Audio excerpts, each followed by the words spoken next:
How do you get over a breakup and move on? See, breakups can be brutal. एक बार ये scene देखो. एक phase है, सब ठीक हो जाएगा, सब ठीक तुम हो मुझसे जाएगा। दूर हो, तुम मुझसे दूर हो, फिर भी मैं कुछ कर दूंगा। फिर वही तो प्रॉब्लम है, तुमसे दूरी तो नहीं रह सकती मैं। अब आप में से जिसने भी ये मूवी देखी है, you know the kind of emotional turmoil these guys go throughout the movie. Something very similar to this happened to a friend of mine. I think 2022 की बात है. I was about to be getting onto the stage. मुझे कोई keynote speech देनी थी mental health के ऊपर. And my phone rang. This was Shreya, one of my old friends. मैं फ़ोन उठाकर बोलने ही वाला था if I could call her back, पर फ़ोन उठाने पे पता लगा it was Shreya's mom. She said she is emotionally very disturbed. Can you come and meet her? I got to know that she was in a relationship for almost 8.5 years और 5 महीने में वो लोग शादी करने वाले थे. But for some reason शादी के planned date से 5 महीने पहले ही they broke this relationship off. And now she was emotionally devastated. Now you and me, we both know that it is a terrible place to be in. It is a very very tough time to pass through. इसमें से गुजरना बहुत मुश्किल होता है जब तक कि आप पूरी तरह से हील नहीं हो जाते. And you know what is the worst part? हम लोगों को इस सिचुएशन से अपने आप को बाहर निकालना नहीं आता है. हम लोगों को खुद को हील करना नहीं आता है. और फिर सवाल आते हैं, would I ever be able to get over this emotional wound? Would I be able to trust someone else? क्या मैं किसी और रिलेशनशिप में जा पाऊंगा? अगर जा पाऊंगा तो क्या वो सक्सेसफुल रह पाएगा? Would I be able to move on from this? So let's explore this in detail. Welcome to mind healing with Bhavesh. My name is Bhavesh Ahuja and I am an hypnotherapist. Let's dive deep into what the situation is और इससे आप बाहर कैसे successfully आ सकते हो, अपने आप को कैसे हील कर सकते हो. See, breakups are usually associated with a sense of loss. जो आपके साथ थे आज वो आपके साथ नहीं है. आपको लगता है आपने किसी एक चीज को, किसी सिचुएशन को, किसी रिलेशनशिप को खो दिया है. This is also accompanied with a lot of shame and guilt. और अनफॉर्चुनेट चीज है कि हम में से ज्यादातर लोग ये किसी के साथ डिस्कस कर भी नहीं सकते because this involves a lot of embarrassment. खुद को हील हम कर नहीं सकते, किसी और से बात कर नहीं सकते. Also it leaves a person in emotional turmoil, खास करके specially when the relationship has abruptly ended. क्योंकि हमारा माइंड एक क्लोजर चाहता है, हमारा माइंड रीजन ढूंढना चाहता है कि ऐसा हमारे साथ क्यों हुआ. और जब उसे वो रीजन नहीं मिलता, जब उसे वो क्लोजर नहीं मिलता, it hangs in between looking for a way out, looking to get sorted. इसके करते कई लोग महीनों तक, सालों तक इस ट्रॉमा से, इस लॉस की फीलिंग से बाहर नहीं आ पाते. So now when I met Shreya, her face was pale yellow. She was emotionally wrecked. Weight loss हो चुका था, कुछ खाने पीने का मन नहीं करता था. ऑफिस में भी her efficiency had gone down because कहीं पे फोकस नहीं कर पाती थी. Fortunately her boss was really good, so he gave her a couple of months off कि भाई पहले ठीक हो जाओ and then you can rejoin. Now unfortunately ये वाली प्रिविलेज हम में से बहुत सारे लोगों को नहीं मिल पाती है. श्रेया का किसी से बात करने का मन नहीं करता था. She had stop talking to her friends, her family, her colleagues, and this was a concerning thing for her family. Let me tell you something, Shreya in general was full of life. She was like life of any party. She used to enjoy a lot, talk a lot.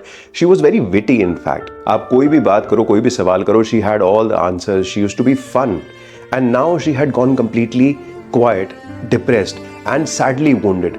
This would concern any family member. This would concern any friend. आप उसका चेहरा देख के अंदाजा लगा सकते थे that probably she's cried a lot.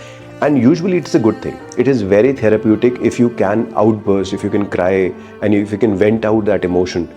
But कई cases में इससे ज़्यादा complicated चीज़ हमारे अंदर चल रही होती है. So crying is a part of it, but not the complete thing. And like I said, friends, family, relatives, everybody was worried for her and they started to give her advices. People would tell her it is going to be fine, time will heal everything, it is okay, life happens. And the worst kind of advice, that find someone else so that you can forget this person. Now as a therapist I can tell you this is the worst advice possible because आपके पहले के emotions अभी तक resolve नहीं हुए हैं और आप नए सेट ऑफ इमोशंस को किसी और के साथ एसोसिएट होते हुए लाना चाह रहे हो अपनी जिंदगी में. सपोजली आपके पास एक कंटेनर है जिसमें कुछ वेस्ट पड़ा हुआ है. अब आपको कुछ जगह बनानी है, कुछ नया सामान उसमें डालने के लिए. आप थोड़ी उसको नीचे दबाते जाओगे. Now something similar happens to our emotions when we do not allow them to process. ये इमोशंस नीचे दबते चले जाते हैं और इसके ऊपर हम नए सेट ऑफ इमोशंस डालते जाते हैं. There comes a time when these emotions are so deeply buried that you do not even recognize them, but they are there. They are not going anywhere. and you start to feel horrible, but you don't know the reason because you have forgotten. Now there are so many emotions above it, layer by layer, that you have forgotten कि ये कब हुआ था, कैसे हुआ था और क्यों हुआ था. Because these emotions never got a chance to get released. So what we are doing here, we are suppressing emotions rather than allowing them to express themselves. Now there is one more aspect to it. अगर आप सोचो कि आप एक 8.5 साल का relationship को भूल के एक नए रिलेशनशिप में इन्वेस्ट करके उस इंसान को भूल सकते हो या उस रिलेशनशिप को भूल सकते हो, तो there is a question that you might be asking yourself that will be associated with a lot of shame and guilt, that what kind of relationship was it? So much of investment had gone into this, और आज मैं अचानक उस इंसान को, उन emotions को कैसे भूल सकता हूँ या भूल सकती हूँ. रीबाउंड रिलेशनशिप्स तब तक सक्सेसफुल नहीं हो सकते जब तक कि पहले के इमोशंस क्लियर आउट नहीं हो गए हों. जैसे अगर आप कोई बिल्डिंग की फाउंडेशन बनाना चाहते हो, वो फाउंडेशन तभी स्ट्रांग हो सकती है अगर वो प्लेन ग्राउंड पे बनाई गई हो. अगर पहले की टूटी हुई बिल्डिंग का रेजिड्यू है और आप उसके ऊपर ब्रिक्स लगाना शुरू कर दो, तो that foundation will not be that strong. आप भी जानते हो कि ये बिल्डिंग 2 दिन में गिर जाएगी. Now I started to ask Shreya what kind of a relationship was it. Shreya mentioned it was a beautiful relationship. हम दोनों बहुत एक दूसरे के साथ enjoy करते थे, बहुत सारा टाइम हमने गुजारा. There was a lot of emotion that was involved into it, and there was like so much fun that we did not need any third person to be in our relationship. We were just contented with each other. So I asked, अगर इतना ही अच्छा relationship था तो what happened then? And she said, lately the relationship had gone sour. बहुत सारी arguments, disagreements होने लगी थी जो बर्दाश्त से बाहर हो रही थी. It felt like as if situations were so tough that we could not have stayed together. और आर्ग्यूमेंट्स में एक दूसरे के लिए रिस्पेक्ट भी खत्म होती जा रही थी. It was becoming a little difficult. जिस पे मेरा सवाल था कि अगर इतना ही खराब हो गया था, then you must be at relief now कि अब इतनी डिसएग्रीमेंट्स, इतनी प्रॉब्लम्स नहीं होंगी. To that she said, no, it was so much fun, we were enjoying so much, there were like so many great moments that we had together. कुछ दिक्कतें तो last में होती ही हैं. Maybe I was hurrying too much, maybe I was saying something that he did not like or something like that. Maybe I should have changed. कुछ हो सकता था, and I miss those moments. Relationship इतना भी खराब नहीं था. And I really loved how he made me feel initially. The initial moments, the initial few years were really, really good. इसमें आपने देखा कि क्या हुआ? This is called as loss aversion fallacy. The tendency of a human mind is to focus more on the losses rather than seeking gains. और हम लोग फायदे से ज्यादा नुकसान पर ध्यान देते हैं, and this has to do with our survival mechanism that is ingrained within us through evolution. जैसे कि आप एक पार्टी में जाओ, एक गेट टुगेदर में जाओ, वहाँ पर 20 लोग हैं जिनमें से 18 लोगों ने आपको बहुत अच्छे से ट्रीट किया, बहुत अच्छे से वेलकम किया, आप उनके साथ फन कर रहे हो, एंजॉय कर रहे हो. 2 लोग ऐसे थे जिन्होंने प्रॉबेबली आपको देख के मुंह दर कर लिया, ठीक, आपसे ठीक से बात नहीं करी. Now the tendency of your mind would be to ruminate कि इन लोगों ने मुझसे ठीक से बात क्यों नहीं की, मैंने उनके साथ ऐसा क्या कर दिया. And this would make you overthink. हो सकता है शायद आपको रात को नींद भी ना आए. The feeling of loss sticks to our mind more than the gains. हम नेगेटिव की तरफ ज़्यादा ध्यान देते हैं. Negative outweighs the positive in our lives. Now the same thing was happening with Shreya because she was remembering जो शुरू में उसका relationship था, the time that she enjoyed, और वो भूल गई थी कि last में relationship had gotten ugly, it had gotten worse, and the situations were getting bad. But she could only recall the moments when she felt special, when she felt loved, when she was cared for. और हर relationship के initial में अच्छा part होता ही होता है. And she was thinking of those good moments and ignoring what had gone worse.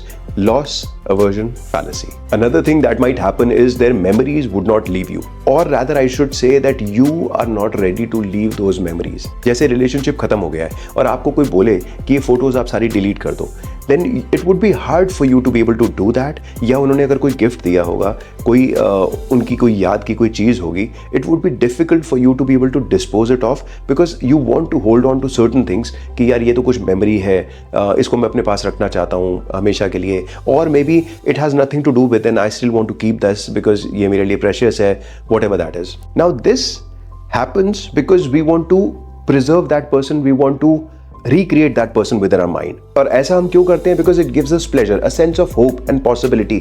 हम ये चीज़ realize नहीं करना चाहते कि हम अकेले हो गए हैं, हम अलग हो गए हैं, हम we have broken up. We want to still hold on to that thing that there is still a possibility, there is still a hope. Consciously, we are saying that we don't want this person. But subconsciously, we always want that emotion to be there. We want to be feeling loved. We want to be together with somebody. We want to be in a relationship. And that is why we want to hold on to that hope. जैसे कि मैंने कहा कि आप नहीं चाहते कि वो आपकी लाइफ में वापस आए, आप सबसे कहते भी यही हो, बट डीप डाउन आप उस याद को छोड़ना नहीं चाहते, उस याद को गिव अप नहीं करना चाहते, because it gives you a sense of hope.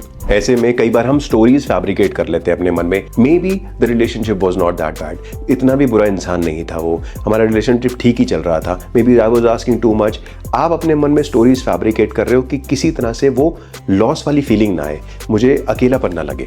We don't want to feel a sense of loss, not in our mind, not in our body, and that is when our mind starts to strategize on some coping mechanisms, alcoholism, excessive shopping, drugs, maybe लोगों से दूर हो जाना, बात बात पे बहुत ज़्यादा गुस्सा कर जाना, डिप्रेशन में चले जाना, और ये सारे हमारे माइंड के कोपिंग मैकेनिज्म्स हैं so as to ensure our safety, our survival. जैसे कि श्रेया सबकॉन्शियसली और unconsciously had taken up being quiet, being depressed, being isolated, aloof from other people.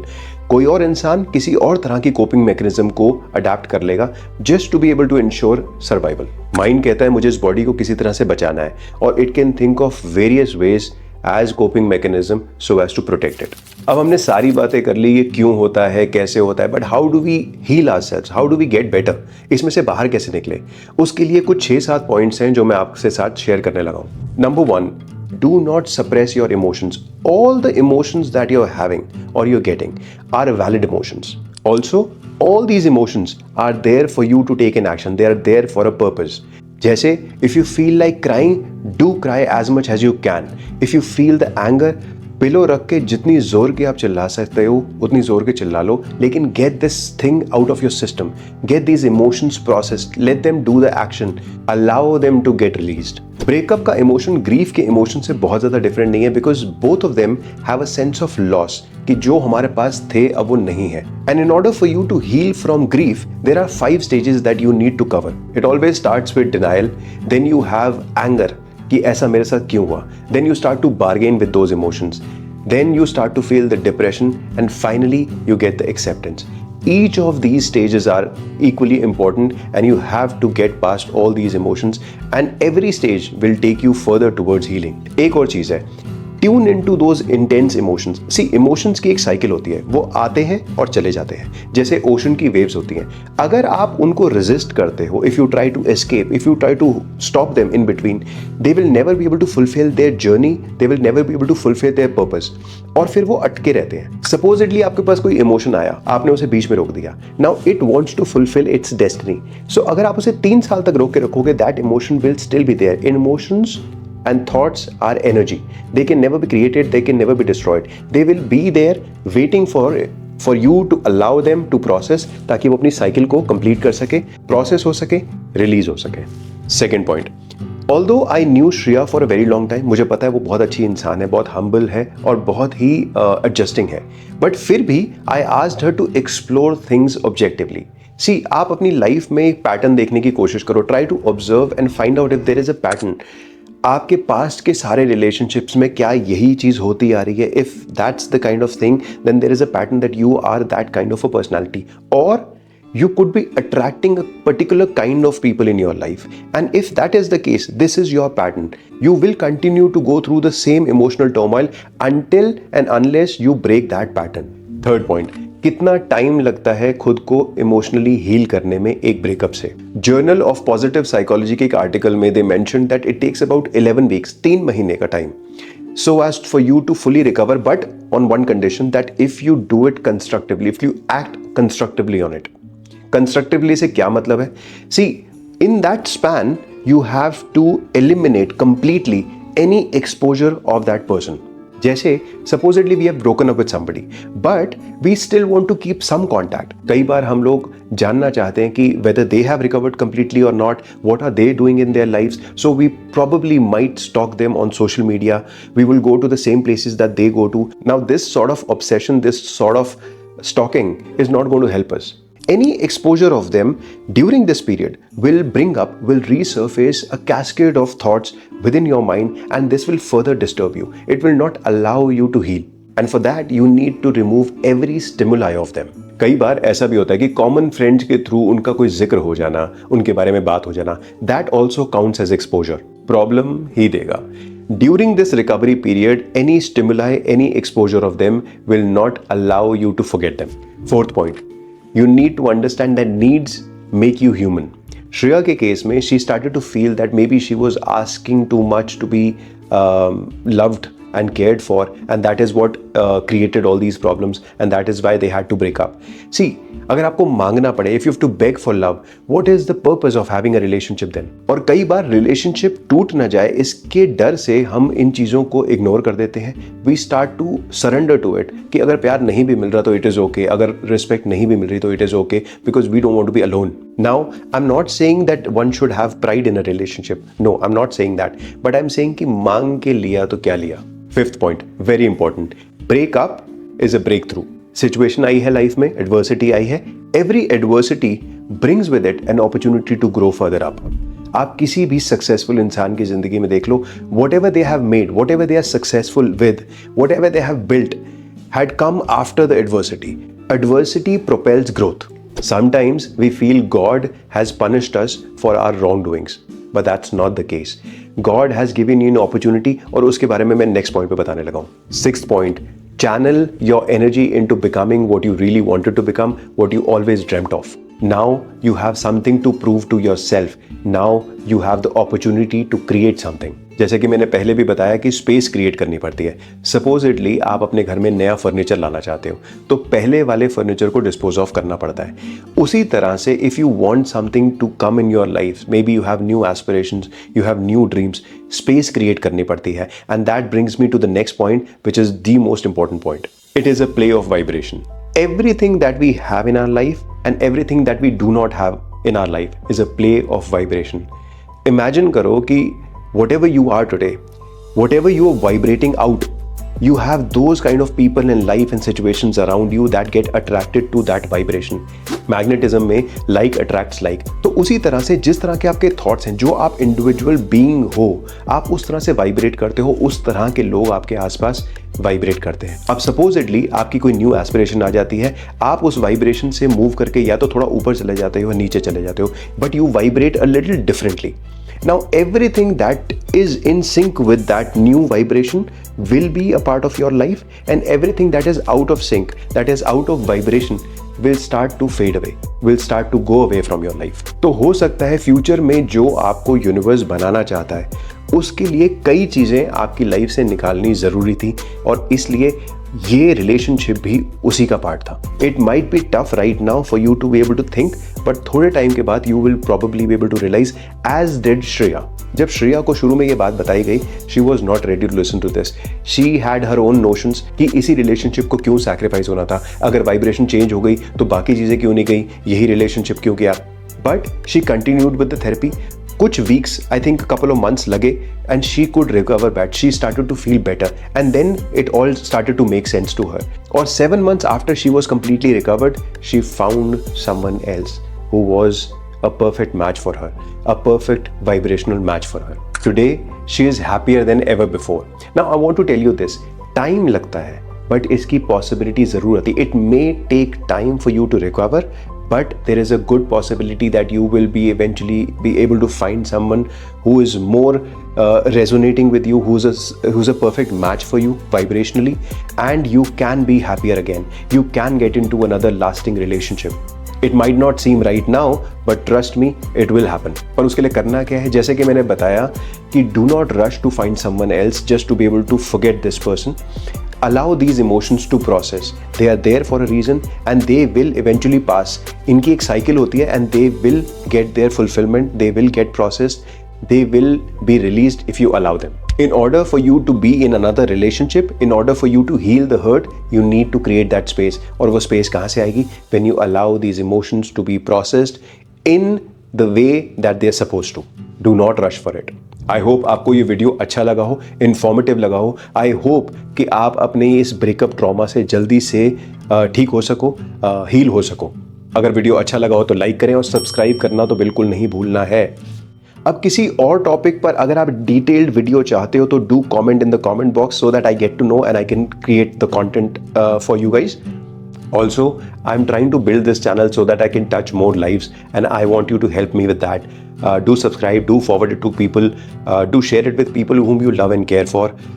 जिसके लिए आपको लगे कि रेलिवेंट है, जिसके लिए ये फ़ायदेमंद होगा, आप उनके लिए शेयर ज़रूर करें, आप उनको शेयर ज़रूर करें.